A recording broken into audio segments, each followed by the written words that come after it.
it's time to, open that book. So single ka ngayon? Ayoko na maarte. But it's always been my dream to be a dad. Pag may mangyari. Dapat ganito kasi. Hindi, dapat ganito mangyayari sa buhay ko eh.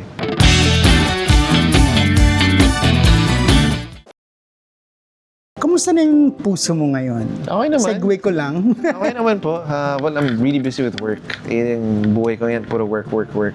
But, I'm an open book, so I'm always open to, I never close myself out to anything. I think I closed myself out for a couple of years.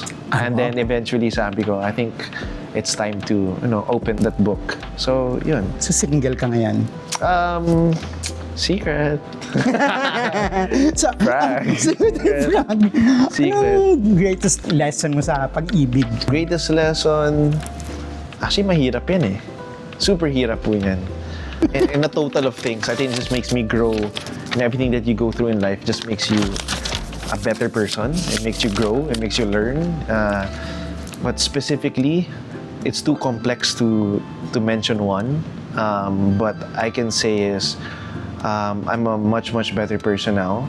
Yeah, you grow, you live, you learn, you love, and you just continue to love. And it's not always the end. It's not always the end. It might seem like the end at times, but as long as God is with you, He'll always veer you to the right direction as long as you're with Him.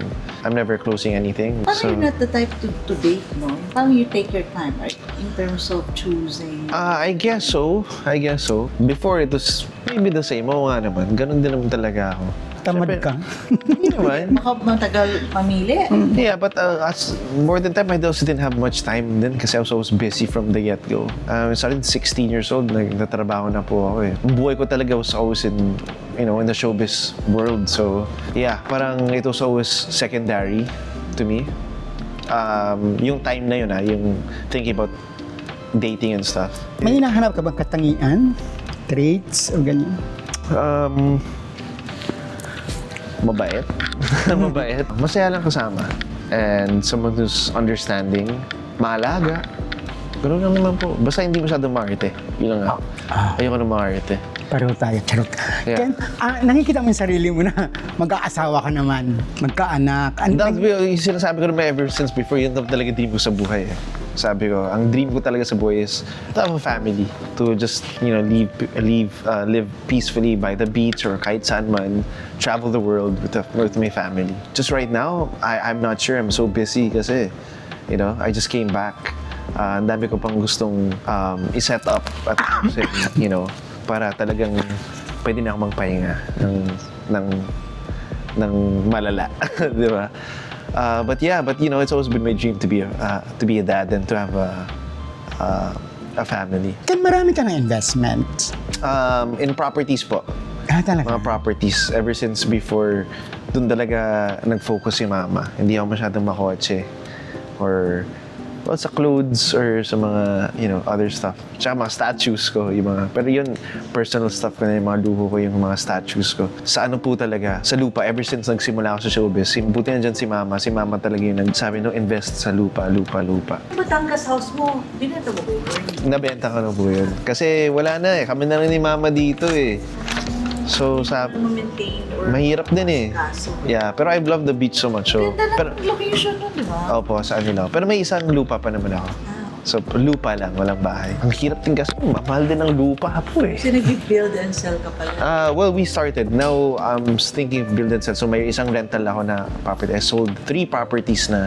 2 houses in BF and 1 beach house. Tapos, nakabili pa ako ng farm sa Tagaytay, apartment sa Spain, may lupa pa sa Cebu, and 1, 2, 3, 4, mga 4, 5, mga 5 lupa pa po sa around Manila.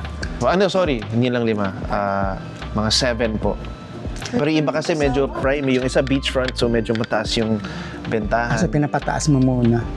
Ibebenta mo rin eventually? Binibenta ko na po. It's in the market right now. Alam mo yung sa Spain, so ano yun? You have to go there every year? Or My sister is staying in the apartment. okay. So, siya pa yung nandun. Yes. And then every holidays po nandun kami. So si mama eventually, pag magre-retire na, so she'll stay there a couple months, tapos dito naman sa Bakit akin sa couple months. Spain? Well, yung family ko po, from there. Yung father side ko. Yung dad ko lang talaga yung naiwan dito. Lahat ng kapatid niya is all in Europe. are you the type to plan or set deadlines for things? Like up to how age do you plan? Yes, usually. Ganun po lagi ako. Gusto ko nakaset na yung sa mind ko. That's what I've learned also in life na you can never say talaga. Hindi mo masaset ang deadline. Pag may mangyari. So, that's what I learned na hindi ko na kino-close out yung mind ko. Dapat ganito kasi. Tapos pag hindi na mangyayari, di ba, parang Frustrate ka. hindi lang frustrated, pero parang you don't know what to do. So, You get disoriented. oo, kasi parang hindi eh. Dapat ito mangyayari sa buhay ko eh. But life's really uncertain. So, I just learned to do it day by day. The me tomorrow is not the me today. So, So masinop ka, hindi ka gastador. well, kaka-shopping ko lang kanina dito. Reward sa sarili. Well, ngayon lang kasi sa tagal po nung pandemic, sa bahay lang ako, hindi ako lumalabas. So, hindi po ako gumagastos talaga unless mga statues ko. Pero kailangan naman kasi for work kasi I need to, kailangan ng bagong damit when we're going out. For this comeback, Enrique, what is it like? May mga changes ba nung nasa set ka? Parang una nakaka-shock. Yun na nga, at first sabi ko parang, my gosh, ito na ba talaga? Yung babalik na sa sabak na. But it's really different from before. Yung hours of taping is different.